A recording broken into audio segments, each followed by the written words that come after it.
Hello FlossTube and welcome back to the latest in our celebration of colour stitch along video series.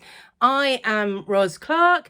This is Ros Clark Craft here on YouTube, and you'll also find me as Ros Clark Craft over on Instagram, and also you might like to check out my Etsy shop under the same name. So all the parts of this stitch along that have been released so far, they're available for free as we're doing the stitch along. You can download them. There will be a link in the description below, but also they will be over on Instagram. There's a link in my bio there, and all the parts are available from 1 to 5. There we go. We are on part 5. I think that's right. So part 5 is yellow orange. I was very excited because as of today when I'm filming this, which is nearly a week after part 4 was released, nobody has as yet been in touch to point out all the mistakes. So normally by now I would have had at least 3 people, and quite often more than that, pointing out, oh, there's a grey bit here, Ros, that we haven't stitched yet. And, oh, you've got a stitch there that doesn't seem to be in the right place. Yeah, anyway. So I think we hopefully have now reached the stage of the stitch along where there is enough framework in place that it will be really obvious, even to me, as I'm putting the charts together, if there's a mistake. It's not so much that there's a mistake in the overall chart. The thing that has been really hard has been getting each part correct with what's been stitched before and what we're stitching that time. So like I say, I hope we are getting to the point where those areas will be eliminated, or at least if they are there, really obvious what the error is. Anyway, so this is my second stitch of it, which I'm doing along with the stitch along in my sort of more muted colours-ish. And this has got yellow orange in. So that is what we will be stitching. So that is the other thing, is I have caught up and got to the point where I always wanted to be, where I had stitched the part that was about to be released. So again, hopefully that will help minimize any chart errors. The easy way to tell, obviously, is how far have we got around the colour wheel, and we are now more than a quarter of the way round. In fact, when we get to next week, yellow part 6, that will be halfway, and it will be more than halfway in terms of stitching. We've done a lot of yellow stitching that is in the frame rather than the main design, so we're, I think we're at least halfway with the stitching already. But yeah, next week we'll be halfway around the colour wheel. And it's just, I love watching. I loved it when I did the first model stitch, and I'm loving it while I'm doing this. I'll show you that this is the first model stitch here. Remember, it won't look like yours because I was still working on some of the design and certainly working on how it was going to be split up. I love how with each colour that we're adding, the feel of the whole thing changes. So I think with these sort of orange and this orange yellow, and we'll see it, because we've already got quite a lot of yellow on there, it's really moving from those really intense reds and red purples that we started with to a sort of lighter, fresher. It's very sunsetty. I feel like at this point we're going from yellow round to purple. I really like this stage. I mean, I like it at every stage, but I really like this stage colours, and I really encourage you at the end of each part just to stop and look back at your stitching and see what you feel about the colours that you've got there. Is that a colour palette that you're liking? Just the part that you've stitched, not the whole wheel that you've chosen. Is it one that you would have thought to put together?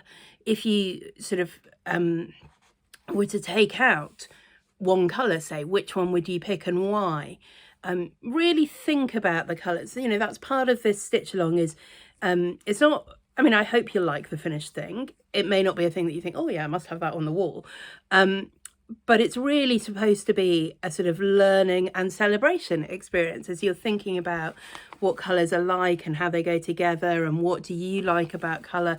And, we will all be drawn to different parts of that. I've just noticed the bit that I have not stitched on this. I thought I'd done it all. I think I have. I've just realised that the 2 stitches that should be here in this little line I have missed out, so I will have to go and add those in. Anyway, so that's my yellow orange. I have noticed, because I didn't take my own advice, I am not going to have enough of the yellow that I've been using to finish the frame and stitch yellow.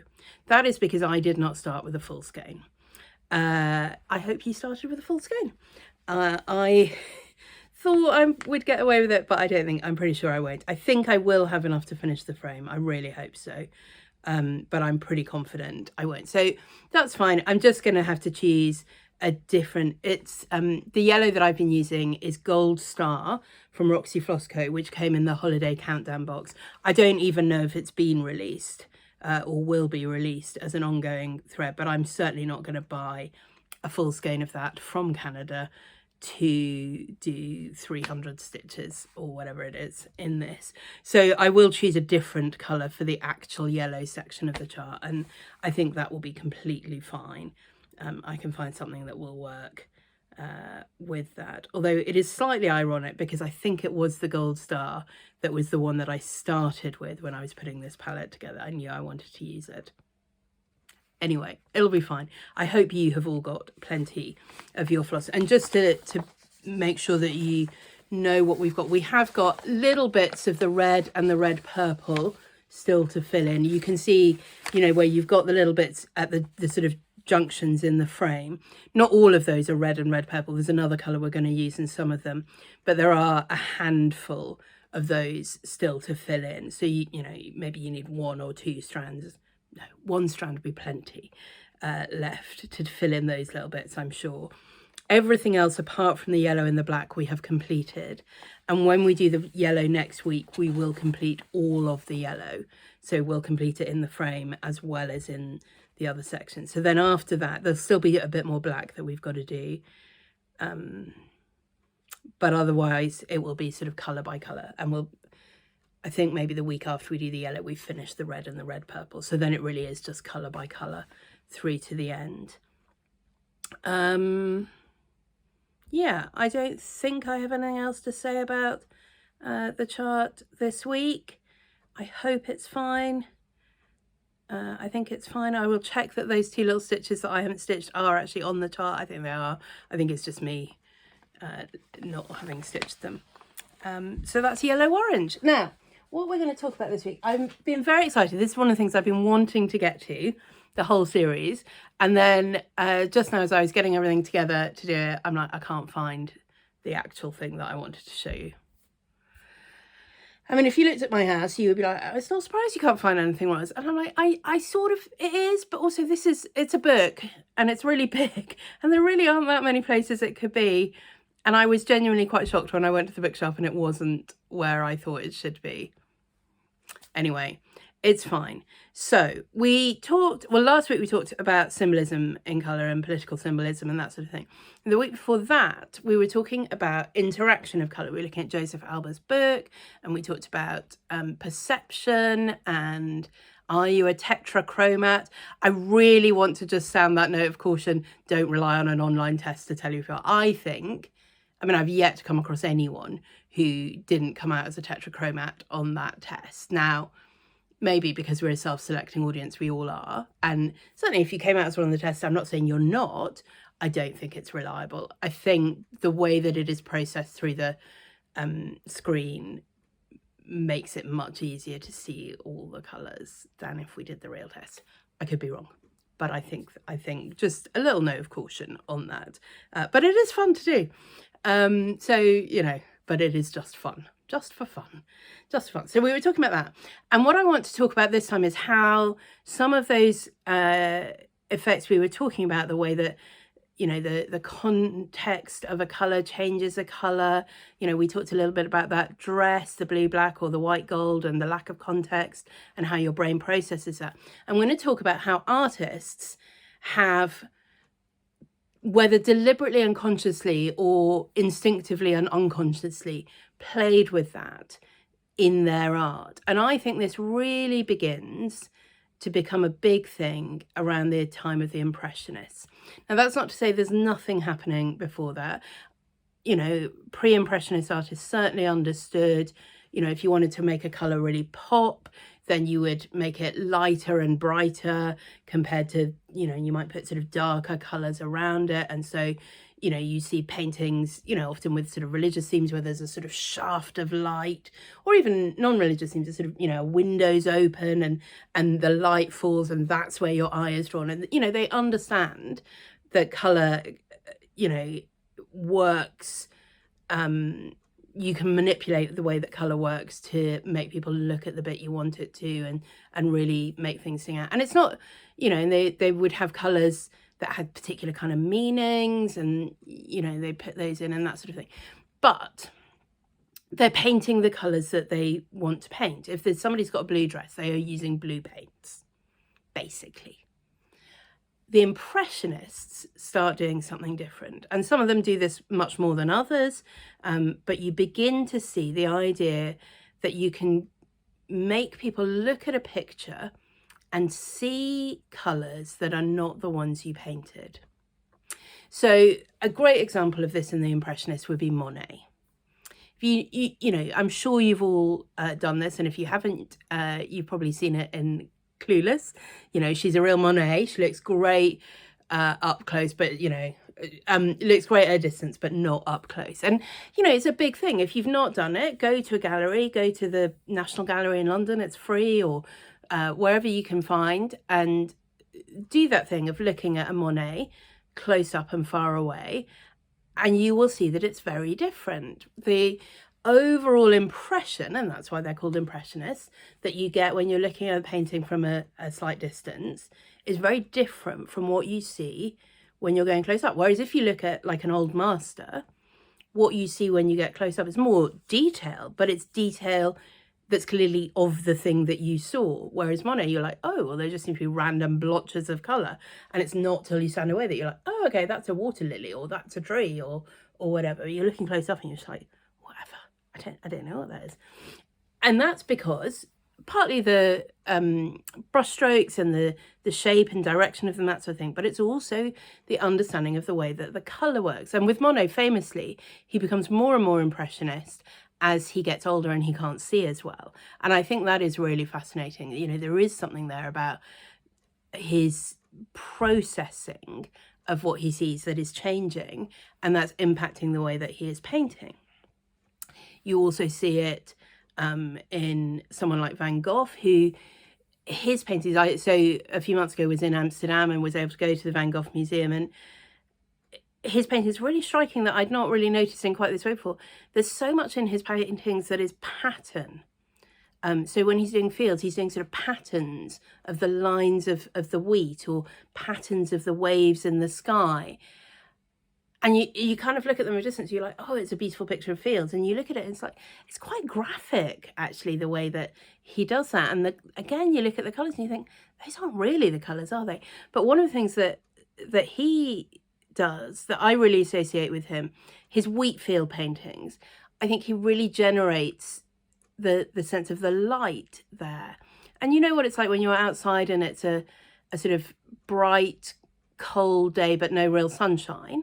You get one sort of tone of light, but then maybe a sort of warmer day and the sun's out and you get a slightly different tone of light, and then you get towards sunset and the light becomes more yellow and more orange, and I think he somehow manages to create that light through the painting of the fields and the trees and so on. The person I think in the Impressionists who really takes this to the extreme is Georges Seurat and others who follow his school, which is pointillism. And pointillism is often quite well known because it's a good thing to do with children. So often children will do something like this at school, where you do little points of colour, and then you stand back and you're like, oh, okay, that's made a shape or a thing. And it's you know, it really works. You look at that and you see, okay, well, I can see what colour his trousers are. And then you look at the thing and you're like, oh, okay. You know, oh, that's definitely grass, and grass is green. And you look at it and you're like, oh, there's, you know, blue dots in there and pink dots in there. And so they're starting to get this idea that we can make the eye and the brain process colours to give an overall effect, by using a whole lot of different colours. And you think, well, why would you do that? Why wouldn't you just paint it green? And it's because you can generate with that much more movement, much more sense of light, much more sense of depth. But also I think there's something about the viewer of the art becomes part of the art. Now that's sort of always true of art, that it's in the interaction between the observer and the painting and the artist. There's sort of three things there. So my PhD work, a lot of it is around hermeneutics, which is about how you read and how meaning is created in texts. And we always talk about three elements: as the author, the text, and the reader. And what the author intends is not necessarily quite what the text actually says, and what the reader understands from that, again, will be a different thing, because we're all coming with different experiences and so on, different ways of processing. And the same is sort of true in art. There's the artist and what they intend.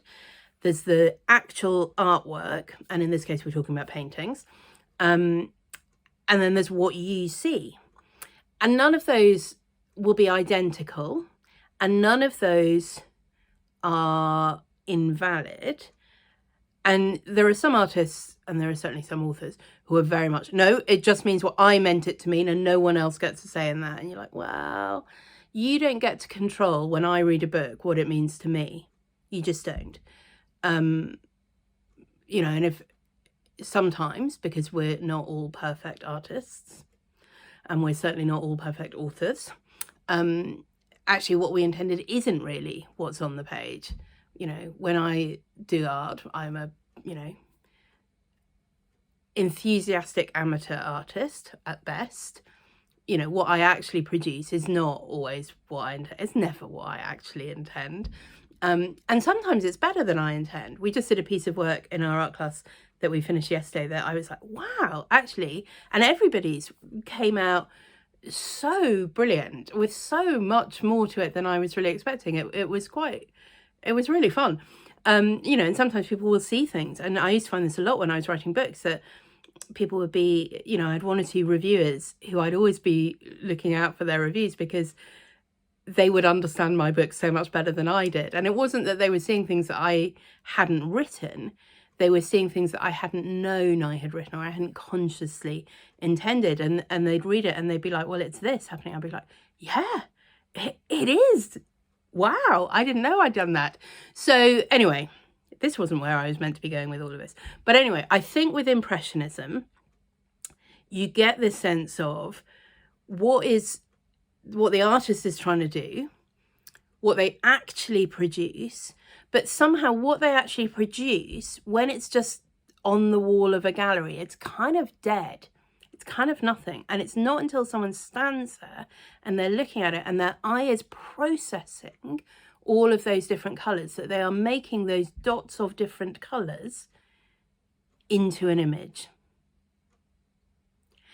And so this is where I want to end up with this. I wasn't really planning to talk about Impressionists at all, but I think it's really interesting to see where this comes out of, because initially it feels very different. My very favourite artist in the whole world is a British artist called Bridget Riley. I first came across Bridget Riley about 30 years ago when I was a student, and there was an art shop just around the corner from my college, and they had, not an original Bridget Riley, even 30 years ago, I think, they were way out of any student budget, but they had posters, which I have one, and I've had the same one for 30 years and I still have it. In fact, let me just see. Beyond my TV. There. I don't know if I can point. I can't point far enough. There we go. That one there. You can't really see it very well at this angle, but that is my Bridget Riley that I've had on the wall, like I say, 30 years. But they had a screen print, limited edition screen print of one of her paintings that was about £400, I think, which was, I mean, it was about a third of my termly budget, maybe a quarter of my termly budget. And every time I would be like, maybe I could just, you know, live on baked beans for a term and not buy any books and not do anything. And I couldn't afford it. And I thought about it, and I thought about it, and I thought about it, and I've never forgotten it. And, you know, even when I was back in Oxford, sort of 5 years later after I graduated, I went and I was like, oh, have you sold it? And they're like, no, we still have it. We just haven't got it on display at the moment. I'm like, okay. I didn't have any money then either. Anyway, I still slightly regret not having bought it and just starved, because it was just stunning.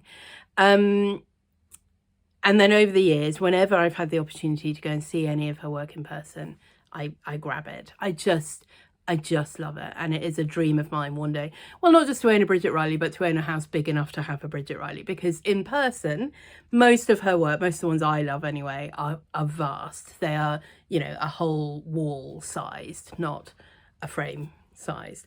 Anyway, I last got to see her work in early 2020, January 2020. I went with a friend to an exhibition at the Hayward Gallery in London, and it was glorious. It was absolutely glorious. Yeah, I think it was the biggest exhibition of her work that I've seen.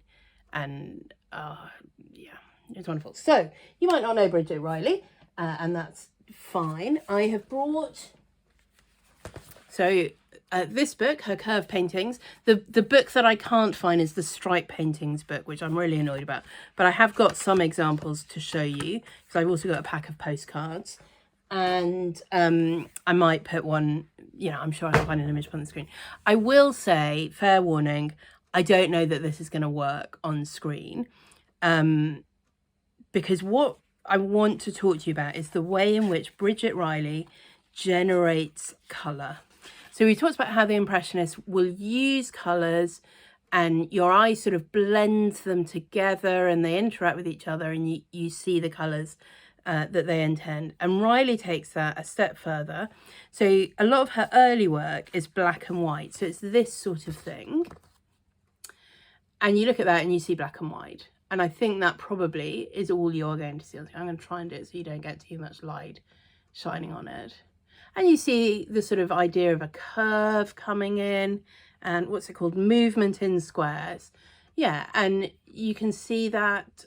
Hopefully you get some idea of that. When you see this in person, this one is 1.23 by 1.21 centimeters, so over a meter square. So her black and white ones are smaller, but if I were a millionaire, they wouldn't be the ones I buy. But what is extraordinary, when you see these in person, that is literally 2 colours of paint, black and white. You can see colour. You can see colour. And you go and look at the thing, you're like, no, I am right. It really is just black and white paint. And you stand back and your eye sees colour. I don't know if you can see any on here. I can just about see some when I look. But this is a little bit small, the postcard, and through the screen, I'm not sure you can see it. And what's happening, it's a bit like when you take a prism and you put white light through a prism and suddenly there's a whole rainbow. Or indeed when you look at a rainbow in the sky and it's sunlight coming through, which is, you know, sort of whitish. And then it goes through the raindrops in the sky and it breaks it into this range of colour. And somehow what she has done is understood how your eye is processing the white. So the black is absence of colour, but the white, which is all the colours, in a way, in this pattern, where the colours suddenly get separated out a little bit.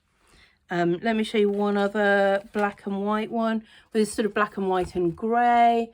And again, I don't think you're going to be able to see this on the screen.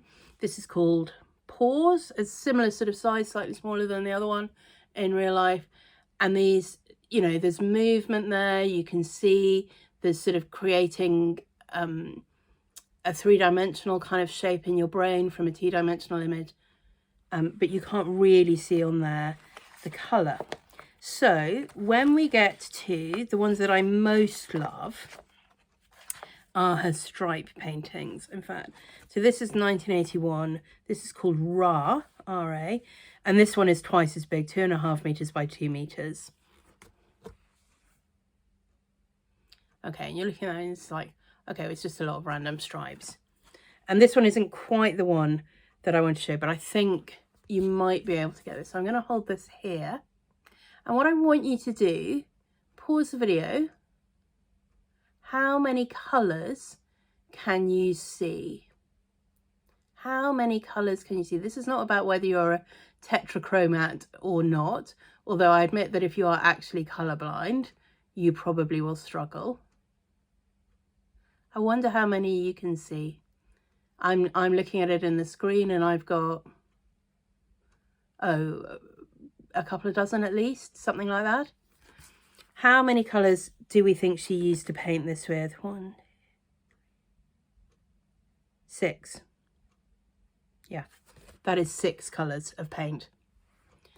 And yet when you look at it, when I look at it at least, there are many, many more than 6 colours there. I think that's extraordinary that you can see that, even on this little tiny bit of card compared to a sort of 2.5 metre wide canvas. Colours generating colours.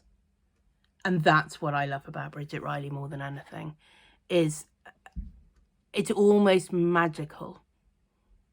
Because there is science behind it, but she's not working this out scientifically. She works out the colours as an artist. And that's what she does. She has, I think, people who work in her studio who sort of do the actual paintings, but she does. And at this exhibition at the Hayward, they had a number of her sort of studies, and she's working out the colours, she's working out the stripe pattern. And then she says, right, it's these colours and it's in this order and this size. And they do it. And they produce this. How many colours? Let me hold it really, really close up that you can start to see. So there's a blue, a greenish blue, an orange, a sort of orangey red, blue, greenish blue, orange yellow, orangey red, black and white. And that's it. So, I mean, if you didn't count the black and white, it's 4. Blue, greenish blue, yellowy orange, reddish orange. You can start to see that, hopefully. I know it's not in focus, but you can start to see that. And yet you put it there and I'm like, I can see pink, I can see pale yellow, I can see a kind of turquoise, I can see a magenta, I can see a deeper burgundy colour, I can see a lime green, I can see colours that aren't there. Isn't that extraordinary? I can see colours that aren't there. Let me show you some more. So I haven't got any more stripe paintings because I can't find the book, but I have got a book of her curve paintings, some of which are black and white. Okay, let's show you this one. And again, the question is, I don't know if you can see this well enough and the lights shining on it. Let's try that. Okay, I'm going to hold it about there and sort of move it. How many colours? How many colours? I mean, by now, you have no idea, do you? It is 3. I think it's 3. I love this because it's called Cataract. And it's sort of, I think, a waterfall, but it's also a when you've got cataracts. Okay, let's try this one.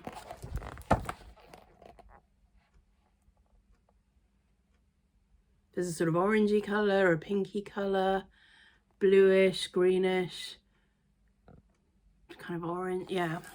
Anyway, that one is 1, 2, 4 colours, green, pink, blue and grey.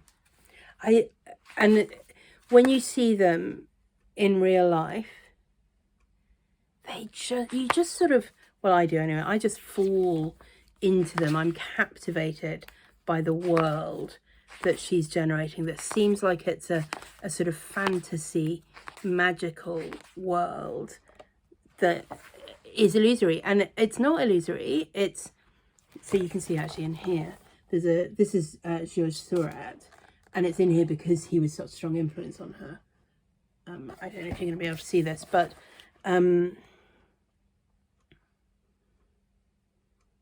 yeah, in the bits where he's creating the water, there's pink and there's orange and there's green, and yeah, it looks like water. So she's working on that sort of basic principle that he's using, but in a different, much more abstracted sort of way. And that idea of the sort of, this only happens when somebody is there with their eyes. It's not, the art is not what is on the paper. The art is what is in my perception. I have to be there. My eyes have to be there to process what she has done on the page in order to see the full extent of it. And I love it. I love it. So, I mean, if you are ever somewhere where you might go and see Bridget Riley works, do it. The black and white ones aren't my favourite, but they're still worth it. She also has some, which is the kind of ones that I have posted off, which are more like this. And I do love them, but I don't find you get quite the same generative effect. If you ever see that her stripe paintings or her curve paintings, so these are stripe paintings, or her curve paintings are somewhere, do whatever you have to do to go and stand in front of one for 5 minutes or 10 minutes or half an hour or all day. Good. So next time we're on to yellow. Yellow. Oh yeah, now I have a question for you to think about before we get to yellow. What colour, proper colour, not white or grey or black, non-colours in my mind, proper colour have we not included in our colour palette and not seen on the colour wheel? There you go, there's a question. Which colour is missing? So, yeah, I would be interested to see. Obviously, you know, there are lots of different tones of colours. We've not seen every shade of pink, but we've seen pink. So that's what I'm looking for. Something that would be a colour that would be in like a child's set of crayons that we've just not seen at all. And I will see you next time. Happy stitching.